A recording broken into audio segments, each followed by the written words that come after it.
Welcome to the Intentional Household Podcast. I'm Laura Wilson, joined by Tatiana Rivers today. We are talking about the back to school reset. For many people, summer is a relaxed time. You could be one day out on the lake with your kids, enjoying the summer, the beautiful weather. Next day, roll into a rude awakening back into the school routine. It can be a very stressful time for both kids and parents. So we are here to talk all about how you can make it a smooth, low-stress transition. Tatiana, it's been an exciting summer.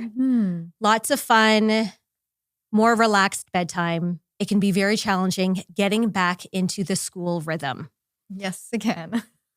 I have made a point to this year make things a little easier and be more intentional about how we start school this year compared to last year's, or compared to past years rather, because we often are returning home from vacation or just being overnight somewhere. And then it's like, okay, quickly get your clothes out. I have to pack a lunch and you guys are off to school the next day. And it's going from nice and relaxed to a rush, very stressful. So today, let's talk about strategies on how we can make it easier, both for ourselves and our kids. Yes, I think one of the challenges right there is it happens right after a long weekend, the last long weekend of the summer. You're pretty much wrapping up, trying to enjoy that last long weekend. And then, it's a rough transition. Very hard to avoid, but I think there are ways to make it a little bit easier. Yeah. Instead of having that quick overnight turnover, it's gradually working our way into the reset so that we're talking about it, first of all, because we don't talk about it in our household. No. Talking about it well in advance and returning to some good habits that support going back to school. Yeah. You don't want it to be painful. You want school to be exciting again. You want them to feel rested, to not like that morning to just be like, just stress and yelling and all of that. You don't want to start the school year off that way. It's not fun. No. So you want it to be a nice transition, but you also want to enjoy your summer. So just having a bit of that balance, I think, is the key. Like straight from the beginning, not to go too deep into like losing all routines, which is very easy to do. It's so easy to do. And as much as you may have good intentions and think, okay, I'm going to maintain this sleep schedule or the reading, like we were talking about in a previous episode with the tutoring and whatnot, it's easy to go away, let's just say, come back, and then you just quickly have gotten into that summer mode. Yeah. And I think some summer mode is good, but going too far can be just rough, especially with younger children, grade school children. That transition can be, high school kids too, really, can be very difficult to go back into the school zone. Yep, it can be. And so like I was saying, doing it gradually is ideal and starting about 2 to 3 weeks out. Yes. So we are in August right now. And I think this is a perfect time to start mentally preparing your kids that school is coming, even getting them excited, doing some back to school shopping. It's everywhere right now. If you go to any store, like they're on it.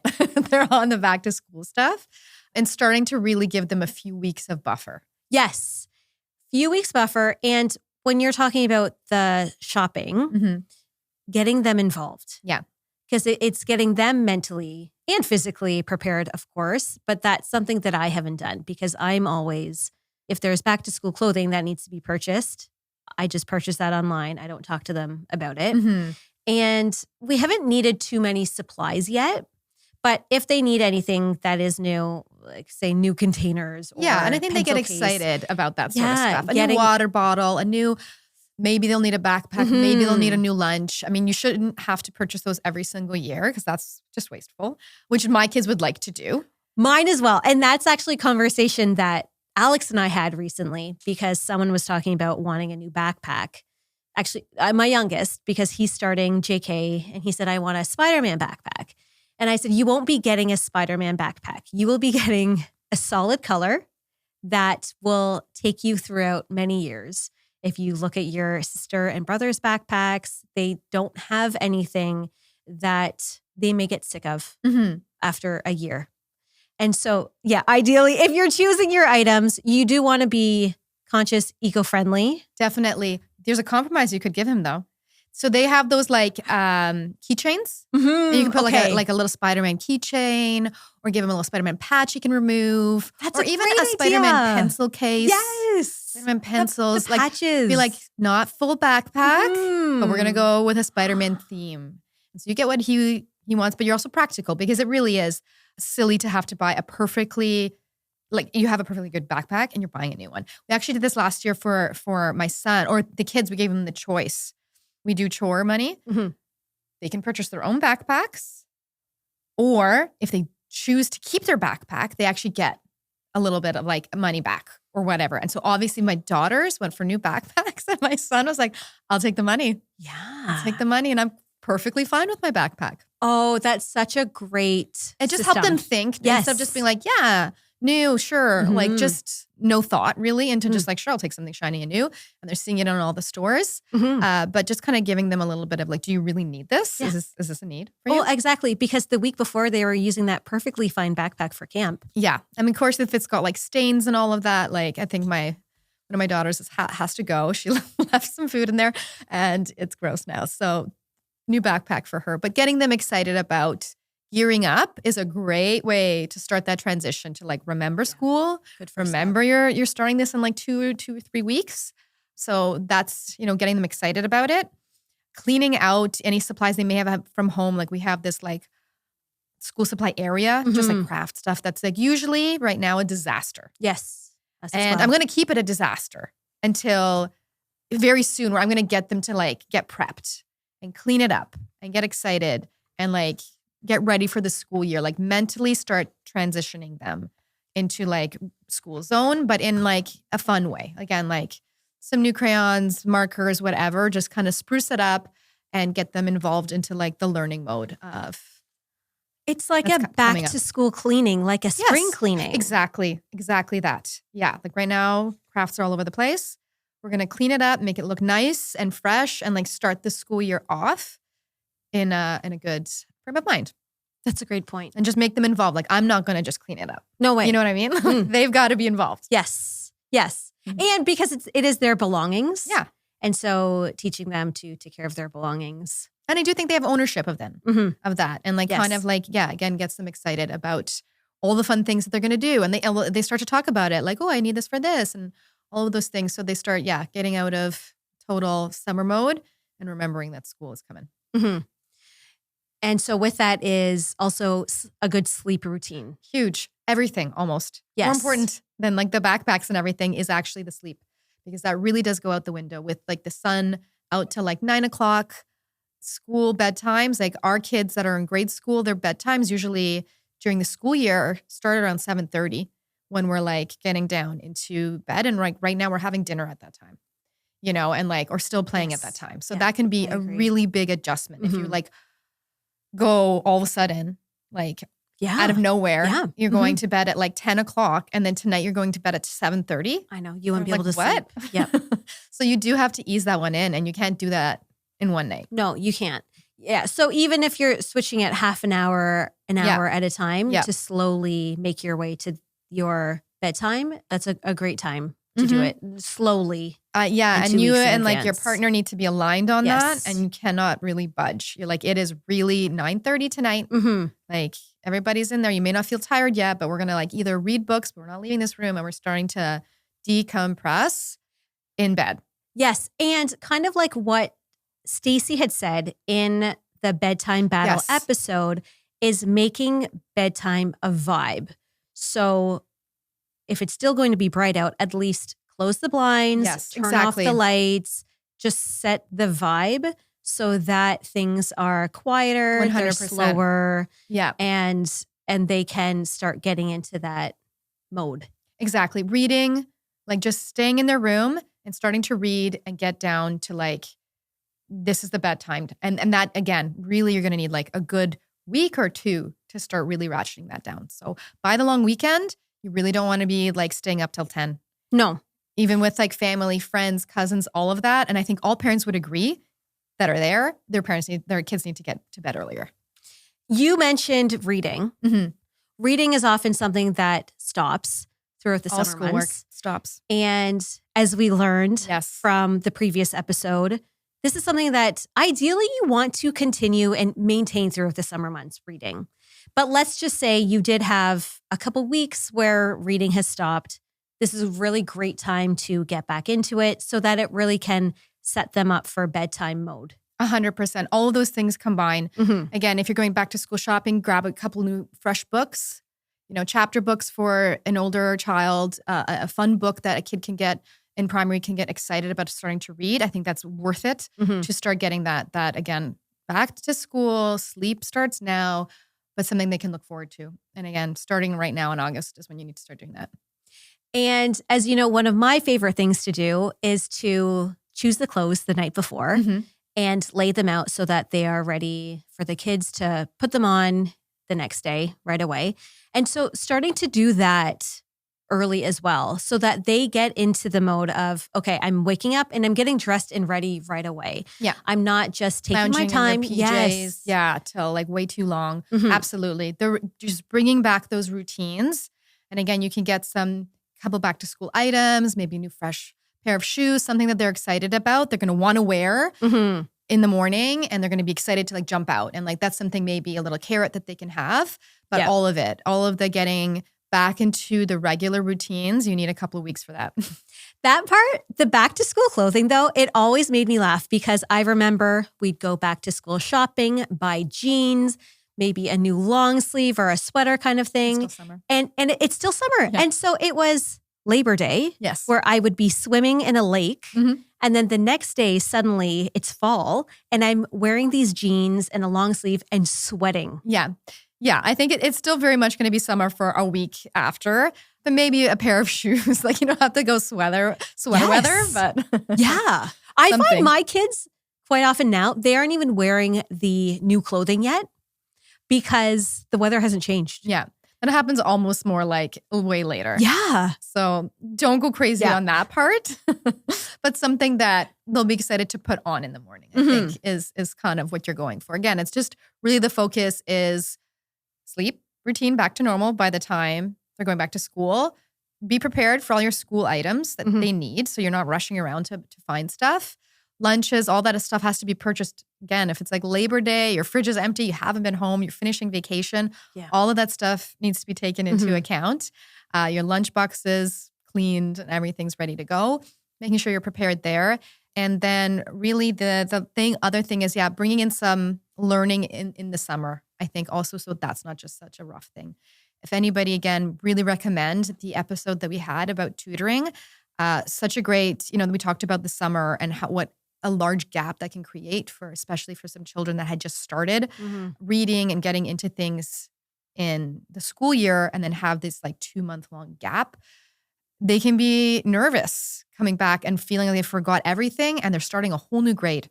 There's lots of nerves that start on the first day of school, new classes. Yes. They feel maybe a little bit behind. So giving them a little bit of support there early on, I think is great. So we recommend listening to that, some sort of additional tutor, maybe even for just the week before.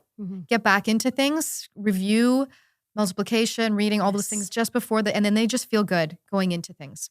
And one thing that is often overlooked is the parents and their schedule. Oh, yeah. We're not on summer break most of the time. Yeah. And so I find we all know that in Canada, September is transition time. Yeah. So really being mindful of your own schedule and maybe not scheduling as much as you normally would because there may be orientations or there may be things where you need to tend to for school or just being there for that emotional support for your kids. I really respect workplaces like ours that recognize that. When there's parents that are like, this first week of September is going to be rough. Yes. Like, let's move things to the next week. Like, let's all get through this as parents. There's orientations. There's cranky kids. There's all sorts of things that are going to happen that entire first week of September. And if you're in that position, don't make meetings for your team then. If you don't have to, just let the parents get through that first week, please. Yeah, it can wait. Next week, that's fine. But go easy that first week and recognize your own limits. And, if you do a usual, I don't know, weeknight thing with a friend, or even if it's Friday, just maybe you want to be around. Yes, I agree. Yeah, just everybody's like, that's just that 1 week that you kind of need to be very focused on this one thing, this one transition, and don't overextend yourself. And like you're going through a transition too, having that whole summer mode with your kids and, work with many industries in September can be very busy. So it's just make sure you're getting enough sleep, go to bed earlier, getting yourself, that you have the energy levels for it all. One of the things I love about September is that it really is a time for a reset. It's almost like a new year, if you will. But first and foremost, it is important to recognize that it's a transition month and it is not the month to get it all done. No. You really need to prioritize and think about what matters most this month. Maybe it's not the month to start special projects. But I do like the time to think about, okay, well, I have September and I have until the rest of the year. What do I want to accomplish between now and the rest of the year? And do I have priorities to get me to the end of the year? What do I want to focus on? Yes, definitely. It is that like a big time of reflection that again, I think starts to happen for parents in the summer right now, the last quarter of the year. So again, there's work-wise, career-wise, and then you have a New Year's that's starting for your kids. They're starting a whole new year. Like there's always such a big transition. We were just like, oh my God, my kids are in this grade now. Like it's a bit emotional. It is in some ways. Just you take that time to reflect. And then straight from September, you're getting into like the holiday season right after that, right? So it is like you really do need to take that month as a pause to just get your life back in order, get back to healthy routines, healthy sleep, healthy eating, healthy just balance for your family as much as possible. And I think the rest of your year will be better because if you're coming off of summer, like off of healthy routines, eating in ways that you don't want to, overtired, overextended, straight into school, then into holidays, you're going to be like on fumes, just like coasting to the end of the year. And that kind of doesn't feel great. So you have that one little month to kind of like reset things a bit. And it's such an important transition for your kids. It is. Because like you said, once October hits, the year's pretty much done. Yeah, it's true. It's true. I know. It feels like you come back. We take vacation at the end of August and you're just like, okay, back to work. And it feels like it's been a couple of weeks and then you're just like, okay, you have October a little bit. But then it's really the end. Tatiana, if you could give anyone any sort of tip on how they can transition back to school. I think the whole month of August is transitioning back to school. Really just starting to like, again, get sleep, number one. Then it's just like, what do you need for school to start? Again, you don't need thick sweaters yet, but just like, what are the essentials? And get your kids excited for that and bring in some learning. I think a bit of that will just really make it a very smooth transition. And then talk to your kids about like, what do we want this school year to be like, getting the whole family involved in that. Like you said, the kind of goal setting for the rest of the year. And I think everybody will approach it with excitement rather than anxiety. Yeah, because if you're anxious, your kids can feel it. Yeah, and if you haven't helped prepare them, then they're anxious, and then you feel it. Yes, so it's all connected in that way. So just start now, little by little, and like have a plan and communicate with everybody. Yes, a plan goes very far, and communication, just communicating it and talking about it can really help to ease the stress and anxiety. Yeah, your summers together. If you're having vacation, that's part of it. Not just like totally off on summer mode, like bring that in now in this time, in this month. So that's the takeaway. Everybody today that are parents, get started on transitioning your family for back to school. Listen to previous episodes that we've had about the summer learning and the tutoring episode, expectations clarifier for what you want the rest of your summer to be like or your start of the year. All of that stuff, like these little tools that we have and resources, they really do like kind of help you get organized and ahead of yourself and have a great plan to approach it. That was great, Tatiana. I feel like I am set up to end the summer and start the school year with my kids. I will have to report back to you to see how that goes. And hopefully for all of the listeners, that was helpful as well. And this is something that you can easily implement so that your kids and your family rather are set up for success and for a wonderful school year. Thank you for listening. If you like this episode, like us, send us a comment, and we will see you for the next episode.